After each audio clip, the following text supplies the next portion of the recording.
Hello friends मदिलदार और आपनालोके चाइ आछे नाघारी एंटारटेनमेंट। এটা কথা কল্পনা কৰকচোন যে মানুহ কিমান বেছি জঘন্য হ'ব পাৰে, মানুহে কিমান বেছি বেয়া কাম কৰিব পাৰে, মানে সকলোতকৈ কিমান এটা ভয়ানক কাম কৰিব পাৰে। জাস্ট কল্পনা কৰকচোন, জীৱ শ্ৰেষ্ঠ মানুহ বুলি কোৱা হয়। পৃথিৱীত যিমানবোৰ জীৱ আছে সকলোতকৈ শ্ৰেষ্ঠ জীৱ মানুহ। এই কথাটো শুনি আমি বহুত বেছি আনন্দ পাওঁ, বহুত বেছি গৌৰৱ কৰোঁ যে ইমানবোৰ জীৱ থকাৰ ভিতৰত আমি সকলোতকৈ শ্ৰেষ্ঠ জীৱ। কথাটো কৈ আমি সান্তনা লওঁ, সঁচাকৈ আমি শ্ৰেষ্ঠ জীৱ নে? মানুহ সঁচাকৈ শ্ৰেষ্ঠ জীৱ বুলি কোৱাৰ অধিকাৰ আছেনে? বা আমি যিমানবোৰ কাম কৰোঁ আমিবোৰ সঁচাকৈ শ্ৰেষ্ঠ হয়নে? নিশ্চয় আপোনালোকে ভাবি আছে যে মই এই কথাবোৰ কিয় কৈ আছোঁ, যে মানুহ জীৱ শ্ৰেষ্ঠ এই কথাটোক লৈ কিয় সন্দেহ প্ৰকাশ কৰিছোঁ বা এই কথাটো ক'বলৈ কিয় টান পাইছোঁ। আজিৰ এই ঘটনাটো বা আজিৰ এই ভিডিঅ'টো চোৱাৰ পিছত আপুনিও নিজেও ভাবিবলৈ বাধ্য হ'ব যে আমি সঁচাকৈ জীৱ শ্ৰেষ্ঠ মানুহ হয়নে নাই। ঘটনাটো কোনো বেলেগ দেশৰ নহয়, এই ঘটনাটো হৈছে আমাৰ ভাৰতবৰ্ষৰ এখন ৰাজ্য কেৰেলাত। ইয়েছ, সাইলেন্ট ভেলী ৰাষ্ট্ৰীয় উদ্যানৰ পৰা এজনী মাইকী হাতী ওলাই আহে খাদ্যৰ অভাৱত, মানে তাৰে এখন গাঁৱত ওলাই আহে আৰু গাঁৱত ওলাই অহাৰ পিছত গাঁৱৰ কিছুসংখ্যক মানুহে সেই হাতীজনীক খাবলৈ দিয়ে। সঁচাকৈ বহুত এটা ভাল কথা ন, যে আমি মানুহবোৰে হাতী এজনীক খাবলৈ দিছোঁ আৰু হাতীজনীয়েও বহুত ফূৰ্তি পায়, মানে হাতীজনীয়েও সেই খোৱা বস্তুখিনিয়ে খায়। মানে সেই গাঁৱৰ মানুহে কিছুমান মাটি কঁঠাল দিয়ে আৰু যিবিলাক সেই হাতীজনীয়ে খায়। কিন্তু গাঁৱৰ মানুহবিলাক ইমানেই জঘন্য আছিল, সেই মানুহকেইজনে সেই মাটি কঁঠালৰ ভিতৰত বোমা বা আতচবাজি দিয়ে।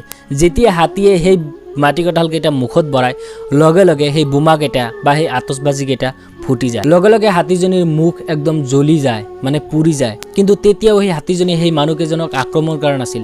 লগে লগে হাতীজনীয়ে মাল্লাপুৰমৰ বেলিয়াৰ নামৰ নদী ওচৰতে যিখন নদী আছিল সেই নদীত যায় আৰু হুৰ ডুবাই বা হুৰ পানীৰ তলত গুজি তেনেকে ৰৈ থাকে। হাতীজনীয়ে কেৱল এটা আশা কৰিয়েই ৰৈ আছিলে যে কেতিয়া তাই ভাল পাব, সেই হাতীজনী কেতিয়া ভাল হৈ যাব। কিন্তু নাই, সেই হাতীজনী যোৱা ২৭ মে তাৰিখে মৃত্যুবৰণ কৰিব লগা হ'ল। সঁচাকৈ এবাৰ কল্পনা কৰকচোন যে আমি কিমান বেছি ঘৃণনীয় কাম কৰিব পাৰোঁ, আমি মানুহবোৰে কিমান বেছি ভয়ানক, কিমান বেছি নিকৃষ্টতম কাম কৰিব পাৰোঁ।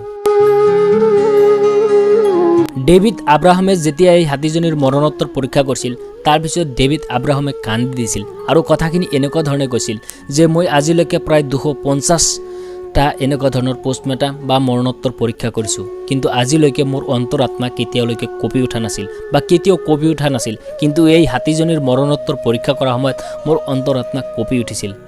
কাৰণটো হ'ল এই হাতীজনী প্ৰেগনেণ্ট আছিল, হাতীজনী গৰ্ভৱতী আছিল। সঁচাকৈ এবাৰ কল্পনা কৰকচোন, এগৰাকী গৰ্ভৱতী হাতীক এনেকুৱা ধৰণে মাটি কঁঠাল মানে খোৱা বস্তু দি তাইক জীয়াই ৰখাৰ কাৰণে, সেই হাতীজনীক জীয়াই ৰখাৰ কাৰণে যি আশ্বাস দি এনেকুৱা ধৰণে মাৰি পেলোৱা হৈছে।